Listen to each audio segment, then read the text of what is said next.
What if the quietest moment in history carried the loudest message of hope? What if what looked like the end of everything was actually the beginning of something unstoppable? What if the silence of a sealed tomb was not empty, but filled with purpose waiting to unfold? In the account of the burial of Jesus Christ in the Gospel of John 19:38-42, we are invited into a moment that is often overlooked. There are no crowds shouting, no dramatic declarations, no miracles unfolding before the eyes. Instead, there is stillness, a pause, a transition that feels almost hidden but is filled with meaning. After the crucifixion, the atmosphere changes, the noise fades, the tension settles into a heavy silence. For many, this moment feels like closure.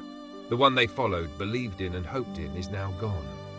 But John's perspective invites us to look closer. A man named Joseph of Arimathea steps forward. He is described as a disciple of Jesus, but secretly because of fear.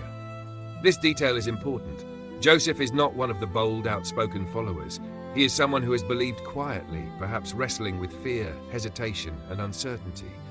Yet now something shifts. He goes to Pontius Pilate and asks for the body of Jesus. This is a bold move. To publicly associate with someone who has just been executed as a criminal is risky. It could damage his reputation, his standing, even his safety. But in this moment, fear gives way to courage. Why? Because sometimes it is not in the moments of miracles that faith is revealed, but in the moments of silence when everything seems lost. Joseph takes the body. He is not alone. Another figure appears, Nicodemus, the same man who once came to Jesus at night, seeking understanding in secret. Now he steps into the light. He brings a mixture of myrrh and aloes, about 75 pounds in weight. This is not a small offering. This is extravagant. It reflects honor, respect, and something more, a recognition of Jesus' significance that goes beyond what words could express. Together, these two men prepare the body of Jesus for burial. They wrap it in linen cloths with spices, according to Jewish burial customs. The scene is careful, intentional, almost reverent. Every movement matters, every detail carries weight. There is no rush, no carelessness. Despite the urgency of the approaching Sabbath, there is a sense of dignity in what they are doing. This is not just the burial of a man. This is an act of devotion, an act of love, an act of quiet faith.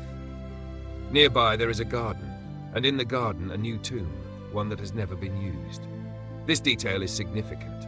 A new tomb suggests purity, untouched space, something set apart. It reflects a kind of preparation, even if those present do not fully understand its meaning yet. They place Jesus there. No ceremony, no large gathering, just a few individuals carrying out a task that feels final. The stone is rolled into place, the entrance is sealed, and then silence. This is where John leaves us in this moment. No explanation, no resolution, just a sealed tomb and unanswered questions. From a human perspective, this is the end. The teacher is gone. The miracles have stopped. The hope that once burned so brightly now feels extinguished. But what if this silence is not empty? What if it is full of purpose, full of anticipation, full of something that has not yet been revealed? The burial of Jesus is often seen as a transition between the cross and the resurrection. But in John's account, it stands on its own as a moment worth reflecting on, because it teaches us something about faith. Joseph and Nicodemus did not act when it was easy. They did not step forward during the triumphal entry when crowds were cheering. They did not publicly declare their loyalty when Jesus was performing miracles. They acted here, in the aftermath, in the quiet, in the uncertainty. This kind of faith is different. It does not rely on visible success. It does not depend on immediate understanding. It moves forward even when the outcome is unclear. And perhaps that is where many of us find ourselves, in moments where things feel unresolved, where answers are not immediate, where silence replaces clarity.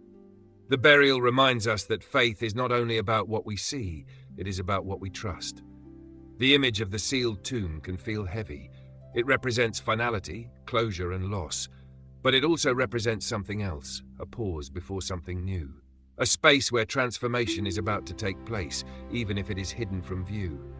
There is something powerful about the idea of a garden in this moment. Gardens are places of growth, places of life, places where seeds are planted, often buried beneath the surface before they ever break through. And here in a garden, Jesus is laid in a tomb. The symbolism is striking. What appears to be an ending may actually be a planting. What looks like burial may actually be preparation. What feels like silence may actually be the beginning of something greater. John does not explain this directly. He simply presents the scene and invites us to reflect, to sit in the silence, to consider what it means. Because sometimes the most important moments are not the loudest ones. They are the quiet ones, the ones where something is happening beneath the surface, the ones where change is taking place, even if we cannot see it yet. The burial of Jesus challenges us to reconsider how we view endings, because not all endings are final. Some are transitions, some are beginnings in disguise. And in this moment, everything is poised on the edge of change. The stone is in place, the tomb is sealed, the world waits, unaware of what is coming next. But the story is not over, and that is the quiet tension of this passage. It leaves us in a place of waiting, a place of reflection, a place where faith is not built on what has happened, but on what is yet to come. Joseph and Nicodemus walk away from the tomb, not knowing the full story. They have done what they could. They have honored Jesus in the only way they knew how. And then they leave, perhaps with questions, perhaps with sorrow, perhaps with a faint sense that something is not yet finished. And maybe that is where we are invited to stand as well, at the edge of the unknown, at the boundary between what has been and what will be, holding on to faith even when clarity has not yet arrived. The burial of Jesus is not just a historical moment, it is a mirror. It reflects our own experiences of waiting, of uncertainty, of quiet hope. It reminds us that even when things seem still, something may be unfolding. That even when doors seem closed, something may be opening. That even when the story feels finished, it may only be paused. And in that pause, there is an invitation to trust, to reflect, to remain. Because sometimes the greatest transformations happen in silence. Thank you for watching this video. If this message has given you a new perspective or encouraged your heart, don't forget to like, follow the channel, and share this video with others who may need to hear it.